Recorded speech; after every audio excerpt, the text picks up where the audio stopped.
Bonjour tout le monde, bonjour la famille, j'espère que vous allez bien, ici c'est Mamos. Donc je vais vous faire un point sur la situation du Bitcoin aujourd'hui. On va également checker l'Ethereum en fin de vidéo.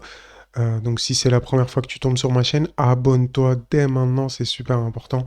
Allez, c'est parti. Donc je tiens à faire un point aujourd'hui sur la situation du Bitcoin. Parce qu'on a quelque chose quand même dont je tiens à vous parler, un scénario probable. Bien évidemment, je n'ai pas l'avenir. C'est juste une probabilité que je vous présente un scénario qui est probable. Mais euh, bien évidemment, je ne suis sûr de rien.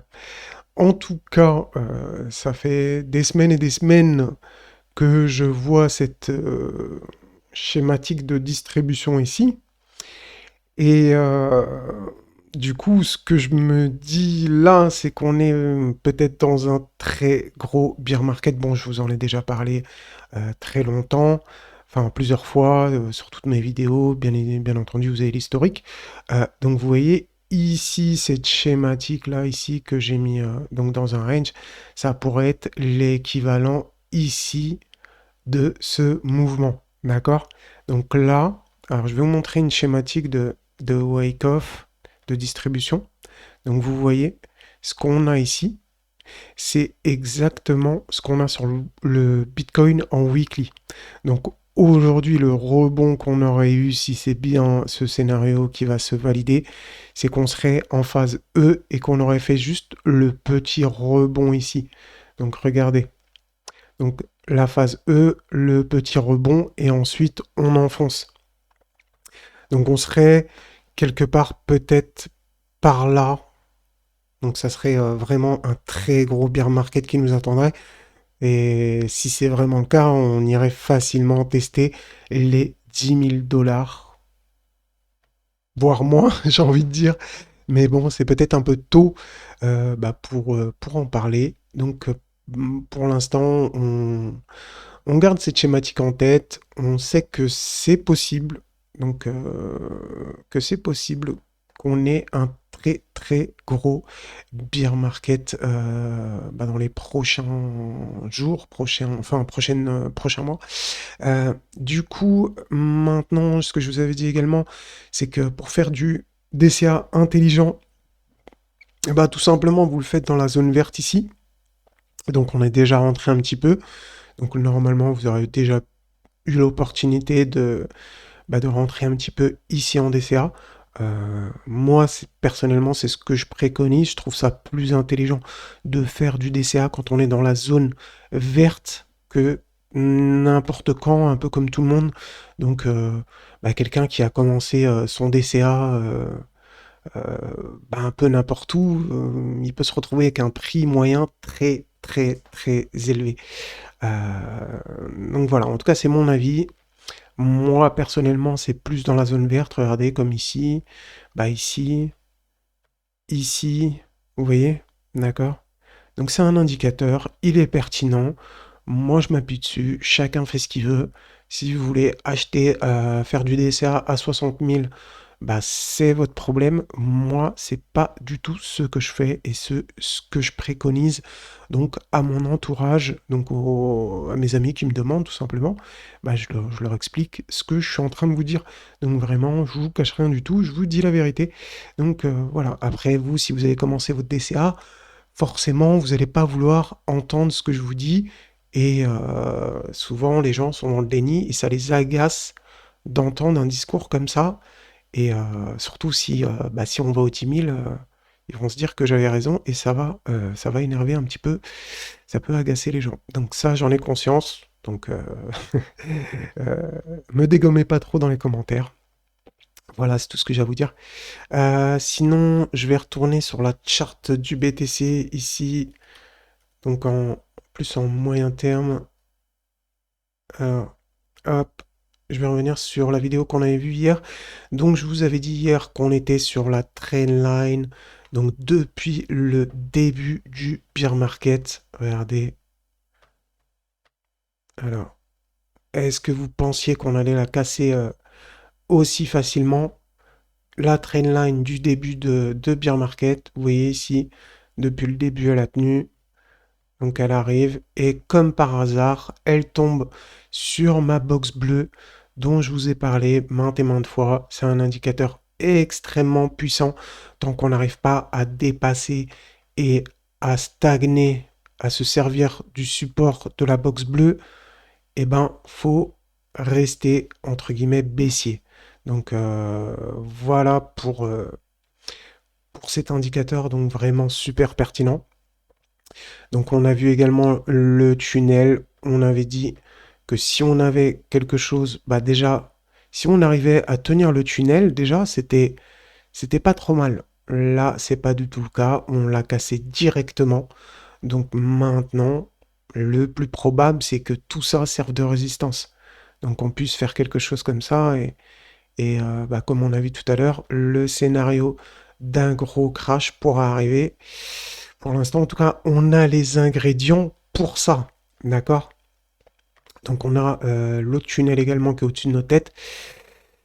Bah, je vais vous redonner la note du Bitcoin pour ceux qui connaissent, hein, je donne une note. Donc par rapport aux quatre indicateurs, euh, donc avec le RSI, ici le tunnel, le CPR et la box, bah écoutez, on revient sur un 0 sur 20. Donc la tendance est extrêmement baissière, extrêmement baissière. Donc eh ben, c'est très risqué de faire des achats ici. Donc je vais noter que la tendance, elle est extrêmement baissière. Ça va être peut-être plus facile à tendance euh, bah, extrêmement baissière, hein. Ici, voilà. Donc comme ça, c'est écrit noir sur blanc, vous pouvez le voir. Donc ici sur le Bitcoin, la tendance elle est extrêmement baissière. Donc voilà, faites très attention. Donc ici, on pourrait être dans une schématique de redistribution pour aller chercher un nouveau point bas. Donc c'est pas encore écrit aujourd'hui, hein. Bien sûr, si on casse à la hausse la trendline et qu'on commence à structurer des choses de l'autre côté, eh bien, on pourra se dire qu'on pourrait avoir un rebond plus gros et étudier la situation. Pour l'instant, c'est pas le cas, donc on faut pas mettre la charrue avant les bœufs. Donc pour moi, comme je vous le dis, hein, c'est pas moi qui le dis, il y a les indicateurs et on a vu également la schématique ici. Là, on voit bien que c'est une schématique de distribution. C'est clair et net. Celui qui la voit pas, voilà, il n'y a pas photo. On a fait une schématique de distribution et on est en phase E. Donc en phase E, on s'attend à une accélération de la baisse et à tout casser. D'ailleurs, on va même pouvoir rentrer, euh, je vais même pouvoir vous montrer la schématique ici. Voilà, donc je vais revenir également sur cette charte rapidement. Donc moi, ce que je pense, c'est qu'on est éventuellement ici dans le dénial et tout le monde se dit mes investissements sont dans de bonnes compagnies, mon argent va revenir. Donc globalement, c'est le consensus général de tout le monde. Et le plus probable selon moi, c'est qu'on casse le support des 18 000 et qu'on rentre en panique ici pour ensuite aller dans la capitulation. Donc voilà pour le Bitcoin. Maintenant, on va passer à l'Ethereum.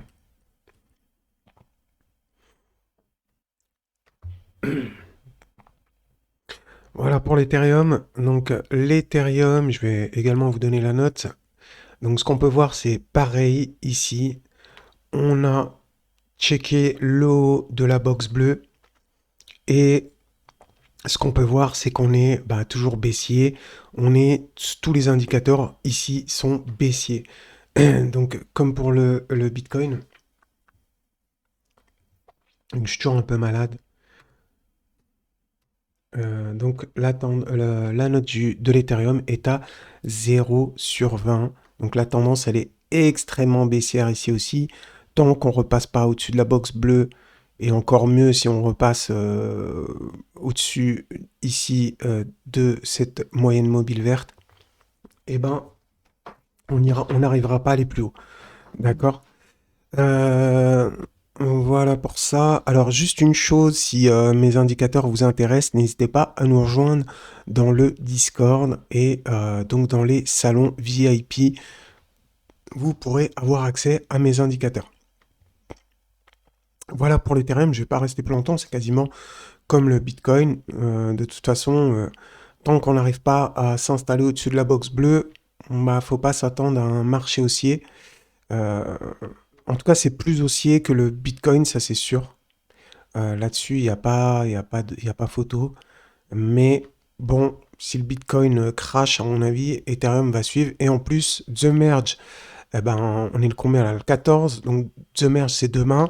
Celle de The News, pour moi, c'est évident. Enfin, j'y crois zéro. J'y crois pas du tout. Enfin, je, moi, mon sentiment, en tout cas, il est bearish. Je vous le dis ce que je pense. Euh, voilà pour ça. Je vais juste checker également le DXY, le dollar. On va voir si le dollar, bah, il est fort ou pas. Donc c'est important pour les cryptos, comme vous devez le savoir. Eh bien, le dollar, la tendance, elle est extrêmement haussière. On peut voir ici la box bleue, et ben c'est l'inverse. On a rebondi dessus, on a rebondi également sur ce tunnel. Donc tous les indicateurs sont verts, on est au-dessus du 52 RSI. Donc tout va bien pour le dollar, donc qui devrait continuer à performer dans les prochaines semaines. Et donc ce qui est vraiment pas bon pour les crypto-monnaies. Donc vraiment cette vidéo, faut la partager un max pour qu'elle soit référencée. Parce que là, j'ai vu qu'il y a un manque d'engagement, vous likez pas assez, vous commentez pas assez. Il faut vraiment faire ça, sinon je vais être obligé d'arrêter bah, les vidéos parce que là j'ai fait 200 vues sur les dernières vidéos. Donc c'était les vidéos très rapides pour du trading. Mais voilà, c'est super important. Donc, si vous aimez mon travail, vraiment, essayez de partager, ou en tout cas, mettez un like et un commentaire, vraiment minimum. Bah, sinon, je vais pas continuer les vidéos sur YouTube. Donc, voilà. Si mon travail vous plaît, vraiment, faites-le. Ça serait très gentil à vous. Et je vous en remercie d'avance pour ceux qui vont le faire. Voilà. Et cette vidéo touche à sa fin. Bye bye.